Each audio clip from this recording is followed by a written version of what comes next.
Welcome to GK current affairs SR online academy faculty Sarveswararao Jonnalagadda sir. September 9 నుంచి ఐక్యరాజ్యసమితి general assembly 80వ session ప్రారంభమవుతుంది.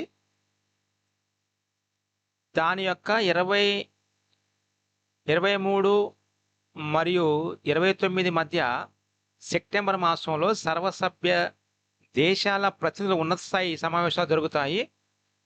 వీటికి భారతదేశము నుంచి ప్రతినిధులు ఎవరూ పాల్గొనకూడదని తెలుస్తుంది. ఈ భారీ సుంకాల విధింపు నేపథ్యంలో భారత్ అమెరికా సంబంధాలు దెబ్బతిన్నాయి. ఈ క్రమంలో భారత్ ఒక కీలక నిర్ణయం తీసుకుంది. అమెరికాలో జరగనున్న ఐక్యరాజ్య సమితి జనరల్ అసెంబ్లీ సమావేశాలకు ప్రధానమంత్రి నరేంద్ర మోడీ గారు హాజరు కావడం లేదని ఈ సందర్భంగా ఒక వార్త వెలువడింది.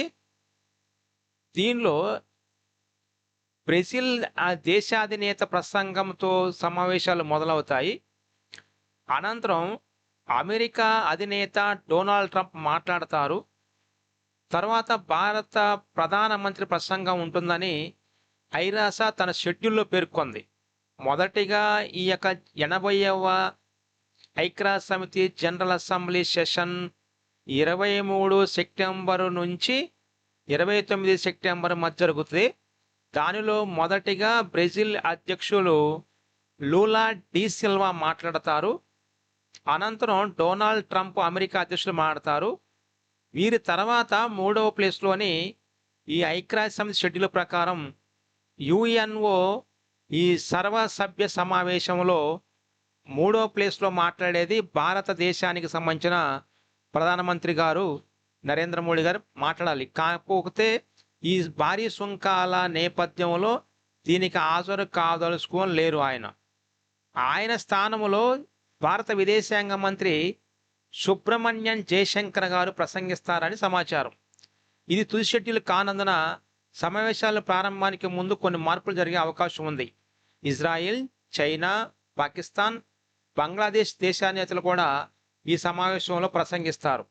ఈ ఏడాది ఫిబ్రవరిలోని మోదీ అమెరికాలో పర్యటించిన సంగతి తెలిసిందే. ఆ సమయంలో అధ్యక్షుడు డొనాల్డ్ ట్రంప్తో ద్వైపాక్షిక చర్చలు జరిపారు. రష్యా నుంచి చమురు కొనుగోలు చేస్తున్నారంటూ ట్రంప్ ఇటీవల భారత్పై 50% సుంకాలు పన్నులు విధించారు. దీంతో ఇరు దేశాల మధ్య సంబంధాలు దెబ్బతిన్నాయి. ఈ క్రమంలో మోదీ యుఎన్ సమావేశాలకు కూడా దూరం కావడం ఇది గమనార్హం. అయితే యుఎన్ జనరల్ అసెంబ్లీ సర్వసభ్య సమావేశంలో మొదటిగా 1946లో ప్రారంభమవుతాయి. ఈ జనరల్ అసెంబ్లీ యొక్క అధ్యక్షుడి యొక్క పదవీ కాలం 1 సంవత్సరము కాలం ఉంటుంది. ఆ 1 సంవత్సర కాలానికి 1946లో మొదటి జనరల్ అసెంబ్లీ అధ్యక్షులుగా ఎన్నికైంది బెల్జియం దేశానికి చెందిన పాల్ హెన్రీ స్పాక్. బెల్జియం దేశానికి చెందిన వ్యక్తి జనరల్ అసెంబ్లీకి 1 సంవత్సర కాలానికి 1946లో మొదటి అధ్యక్షుడిగా నియమించబడ్డారు. అయితే 80వ సెషన్కి 2025 సంవత్సరంలో సెప్టెంబర్ 9వ తారీఖు నుంచి 193 సభ్య దేశాలు ఉన్న జనరల్ అసెంబ్లీలో జర్మనీ దేశానికి చెందిన అన్నా లేనా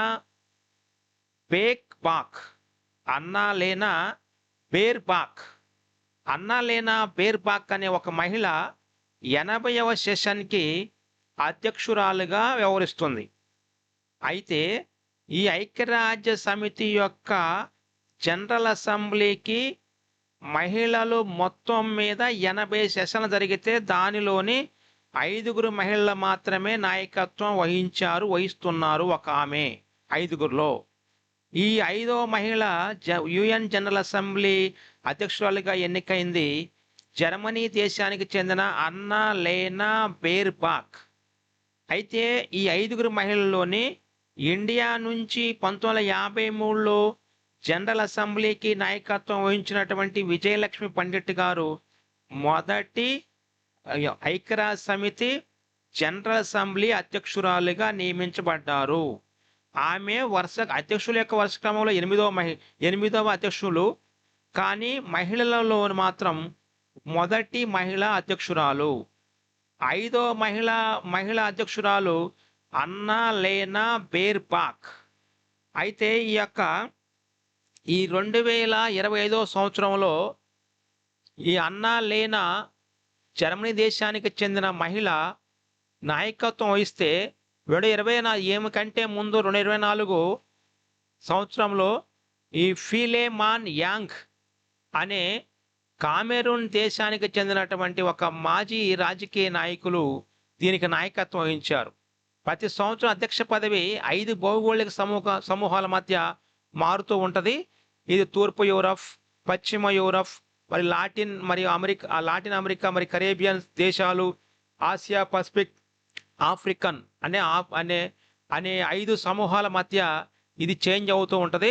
ప్రస్తుతం యూరప్ సంబంధించినటువంటి యూరప్లో ఒక దేశం జర్మనీ దేశానికి చెందిన అన్నా లేనా బేర్బాక్ 80వ జనరల్ అసెంబ్లీకి నాయకత్వం వహిస్తున్నారు. Thank you.